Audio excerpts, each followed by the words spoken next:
Tai dabar gal pradėkim nuo to nuo kryžiasnapio, kur sakiau, kad balta kontaktinė girdžiu. Tai skirtinis paukštis. Jo prisitaikymas labai įdomus. Prie šakos prisispaudžia vieną koją ir tada lukštena. Dabar pabandysiu aš balsą paleisti, ką aš girdėjau. Tai nežinau, šitas turėtų būti. Bet čia va skrydžio yra kontaktinis. O aš girdėjau tas pavienės skiemenis, kada medžiuose tupi ir trumpiau šaukia. Ir dabar paimsim konkorėžį vieną, čia ne eglės, bet nesvarbu.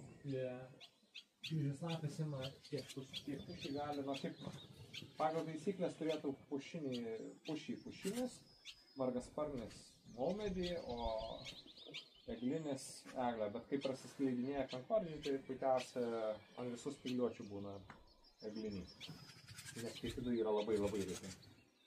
Tai dabar ką daro jos tas sukryžiuotas snapas? Jis vieno snapo galu pakelia žvynelę, o kitų užkabina sėklytę. Super efektyvus, super greitas. Ir turbūt tai kryžiasnapiai yra vieninteliai paukščiai, kurie tiesiogiai priklauso tik nuo spygliuočių sėklų. Jeigu nėra metai prasti, jie gali perėti Sibire, ten prasti metai gali perėti Alpėse, ten prasti gali būti kažkur Skandinavijoje. Tai vienais metais jų gali būti labai daug, kitais metais visiškai negali būti. Miškinis kalviukas dar. Gismelę girdžiu. Aš paleisiu tuo. Čia tai ne. Čia juodis strazdai. Bet ten toliau aktyvuoti čia. Patogiai tupi? Jo, patogiai gerai.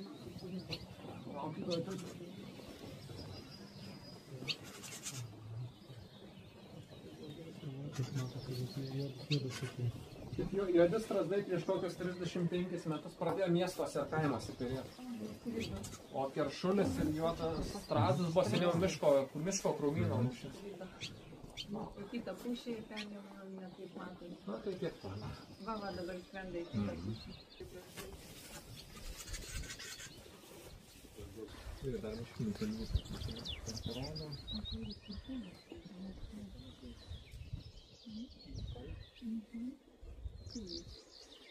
Žodžiu, miškinis kalviukas nuo kėrinio mažai skiriasi tik tai, kad šiek tiek labiau daižuotas pilvas kėrinio kalviuko. O dabar kas buvo girdėti, girdėjosi giesmė. Tai va šitas. Ir miške beveik visus paukščius pirmiausiai išgirsti, tik tada.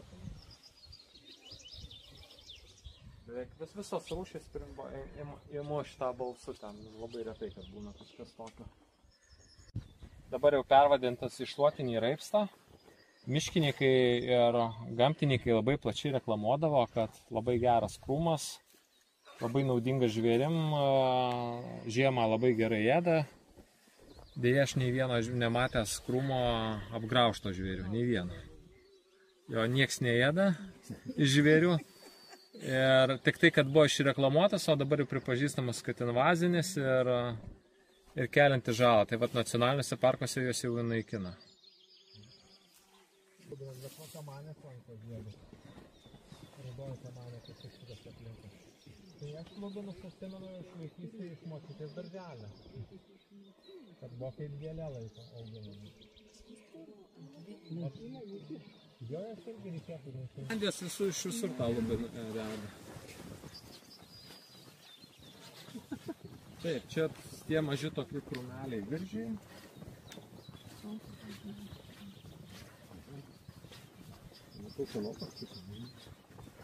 Tai dabar va šitos, čia jau yra tauriojo elnio. O geras. O jeigu krašte mažos stirnos, tai per centrą senesnės yra tauriojo elnio.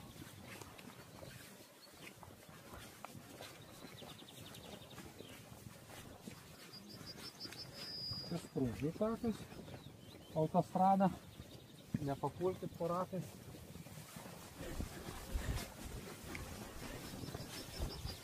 Taip, dabar čia gieda geltonoji starta, va šitoj kažkur pušy, šios nematau. Bet kaip sakau, Bethovenas, tai ci-ci-ci-ca. Čia toliau ankstyvoti čia linda. Va, dabar. Aš matau va ten ant šakus šitos. Na, su žiūronais tai pažiūrėsim. Va. Tai šiaip labai dažna, labai įprasta. Visi matėt, visi girdėjot. Bet problema, kad dažniausiai netkreipiu dėmesio. Tai va, prašom, reikia, čia yra geltonosios startos patinėlis. Jo yra rudas antodegis ir žiemą tai viena dažniausių paukščių rūšių. Liekantis žieduotas. Jo, kiekvienas sutikas iš šitos pusės.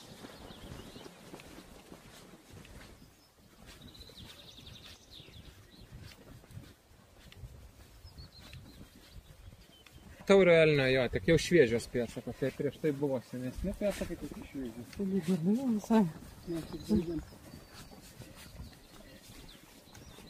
Žievės sprendis. Čia yra vapsvos. Dažniausiai smėliabitės vapsvos, jos arba rausia urvelius ir medų neša, smėliabičių atveju, o vapsvos supoliarizuoja dažniausiai vikšrus. Užkasa į smėlį, įdeda savo kiaušinėlį, tas vikšras būna kaip maisto šaltinis jų lervutėm ir po to kitais metais išsirita. Čia margasparnė mūsų, gal net ir prie to inkiliuko.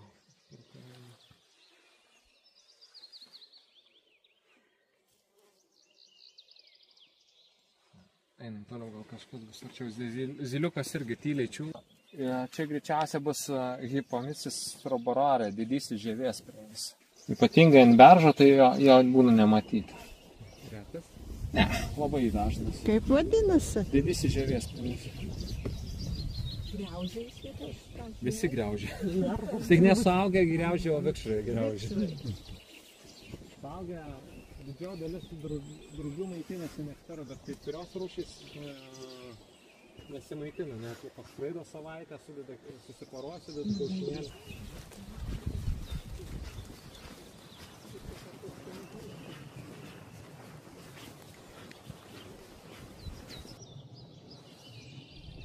Ne, margasparnis. Gerai, taip, šitoj pusėje gegutė, margasparnė musinukė ir čia dar miškinis kalviukas yra. O toj pusėje ten tolėliau yra molinis strazdas ir kikilis. O inkilas kieno? Inkilas keliamas zylėm ir musinukė. Tai miške su inkilais yra maždaug taip. Iškėjamas naujas inkilas pavasarį. Tik lerva mėlynos zylė, tai 5 cm samanu ir vidus išklotas šeriais. Išbaigia perėti zylės, tada tą inkiliuką įsimeta margasparnės musinukės ir prineša žolių, dar 5 cm ir plunksnom vidų iškloja. Tada rudenį, sakysim, rugsėjo pradžioj įsimeta geltonkaklis pelės ir iki viršaus jį pribubina gilių su ąžuolo lapais. Bet atrodytų pelės protingos, daro atsargas, bet nė velnio neprotingos, nes jas iš karto sugriaužia viską. Iki žiemos ten tų gilių nelieka. Ta prasme, po mėnesį ten būna tik tai lukštai, lapai ir išmetas. Ir kas atsitinka? Tada tas inkiliukas jisai pasidaro pilnas iki viršaus ir kiaunė atėjus koją įkašą, įsitraukia paukštelį, jeigu slinkauja. Todėl skaitoma, kad inkilus reikia kas metai valyti, bent jau miške. Varnėnai sodybos išsivalo patys. Dėl varnėnų dar ką aš esu matęs, kad išsivalo, tai gražiagalvės. Karklažvirbliai nešė 3 dienas šaudosi inkilą, gražiagalvė per 2 valandas visą inkilą išnuoja. Gražiagalvė yra toks paukštis, kuris jis geninės ir jisai maitinasi ant žemės, bet jis grįžta vėl į gegužės pradžioje, balandžio pabaigoje. Jau zylės būna pradėję perėti. Tai yra 2 variantai, arba viską neišmėto, arba lizdą sukrauna ant zylės. Tokia rūšė. Bet palyginus gegutę, kaip sakysim, daro jos dirba komandai. Patinas ir taip kukuodamas atkreipia dėmesį, nes jos išvaizda yra panašiai paukštvanagio, bet pas mus sakydavo, kad visos gegutės rudenį pavirsta vanagais. Nes kaip skrenda, tai jis primena tą paukštvanagį labai stipriai, ne tiek žmonėm, bet ir paukščiams. Ir patinas atkreipia dėmesį, o patelė per tą laiką nužiūri, kur lizdas ir įdeda savo kiaušinį. Ir einu veda smulkių paukščių, kaip kikilis, kėlė, raudonodegė. maisto prasitė, bet jis kaip ankaruką stumdo. Ir kiaušinius, ir savo tos netikrus brolius sesers. Sparneliai pakelti, nugarai sėlė, kojom stumė ir atsilipo tada ant galo atsilošė ir viską išmėto, ten būtų jauniklis ar kiaušinis.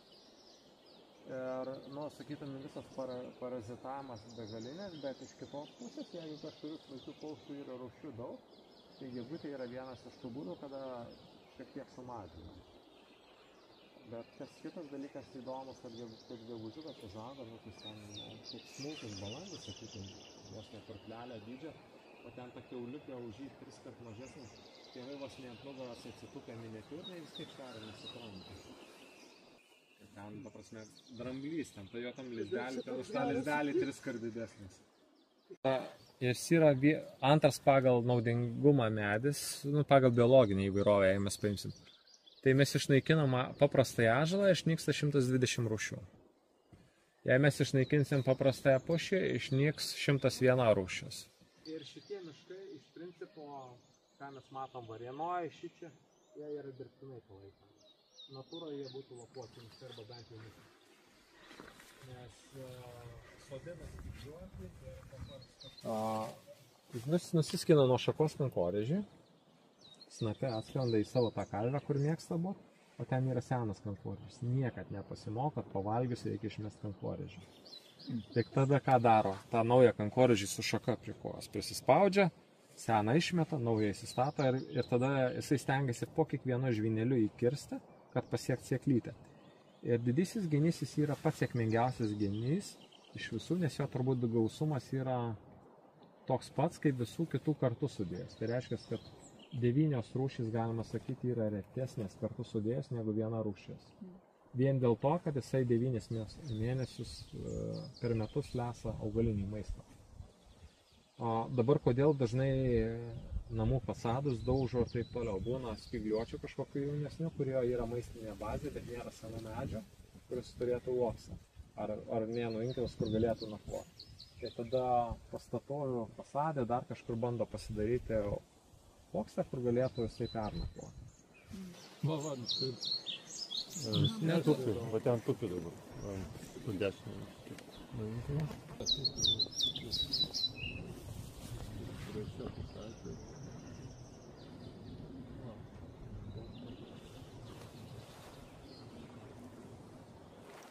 Jie dar matai? Jie nebus visi užginti, tai gali vienoj inkele užtenka.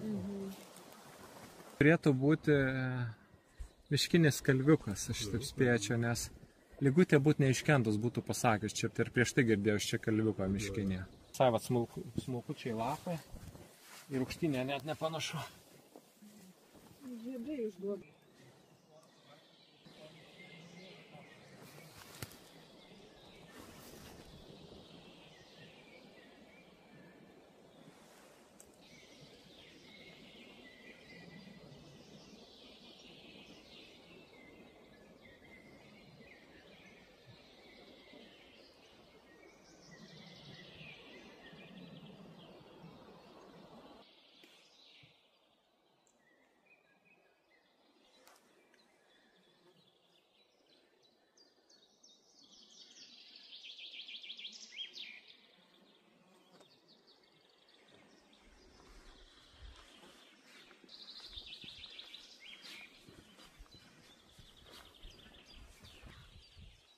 Tai pats lengviausias turbūt baltas.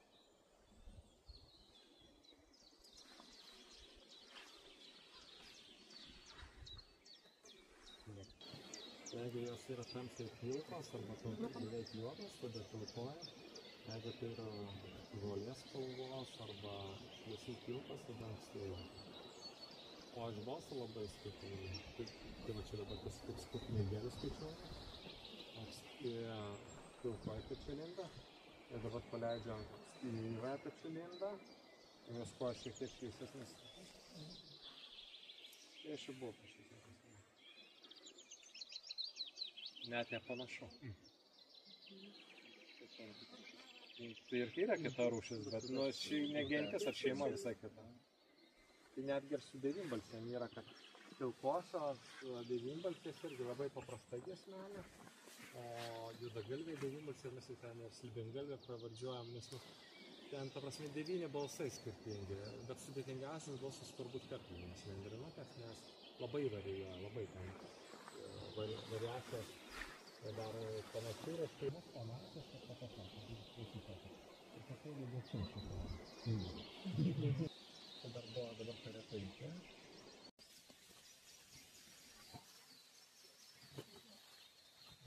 Yra mažoji mėsa, tai yra gūdžių miškų gyventojai. Ir problemos yra kirtaviečių pakraščiai. Negalime gyventi pamiškėse. Kitoj pusėje žaliuoti čia linda.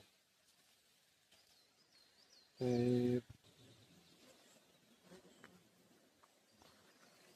Taip, mažoji musinukė. Čia balsas girdėsi. Va, jau. Žodžiu, jinai graži. Gražus paukštelis. Pilka galva, rudas gurkliukas. Dabar va jau gerai.